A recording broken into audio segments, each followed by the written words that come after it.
BJP ప్రభుత్వం తప్పుడు కేసులో బీఆర్ఎస్ నేతలను బయట పెట్టే ప్రయత్నం చేస్తుందని ఎమ్మెల్యే మైనంపల్లి హనుమంతరావు అన్నారు. ఢిల్లీ నుండి హైదరాబాద్ చేరుకున్న ఎమ్మెల్యే మైనంపల్లి హనుమంతరావు ఎమ్మెల్సీ మహేందర్ రెడ్డి నరేంద్ర మోడీ ప్రభుత్వం ఎన్ని తప్పుడు కేసులు పెట్టినా ఎదుర్కోవడానికి బీఆర్ఎస్ సిద్ధంగా ఉందన్నారు. రాష్ట్రంలో మూడోసారి అధికారంలోకి రావడం పక్కా అని, తప్పుడు కేసుల నుంచి కవిత బయటకు వస్తారని ధీమా వ్యక్తం చేశారు.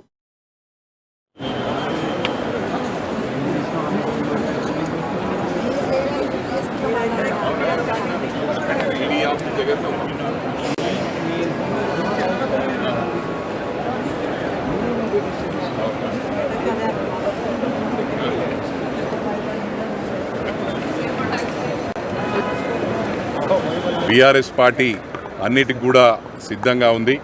గతంలో చేయని అభివృద్ధి ఇండిపెండెన్స్ వచ్చిన తర్వాత ఏ విధంగానైతే అభివృద్ధి జరిగిందో తెలంగాణ రాష్ట్రం ఫామ్ అయిన తర్వాత అదందరూ కూడా ప్రజలు గమనిస్తూ ఉన్నారు. మళ్ళీ ఈ థర్డ్ టైం జనరల్ ఎలక్షన్స్లో కూడా పెద్ద మెజారిటీతో గెలవనున్నాం. అందుకు ఎన్నో అడ్డంకులు సృష్టించే ప్రయత్నం చేస్తూ ఉంది central government. Even then we are ready to face the consequences. ఏదేమైనప్పటికీ కూడా అన్ని విధాలుగా మేము సిద్ధంగా ఉన్నామని చెప్పి కూడా ఈ సందర్భంగా తెలియజేస్తాం. బీఆర్ఎస్ పార్టీ అన్నిటికి కూడా సిద్ధంగా ఉంది.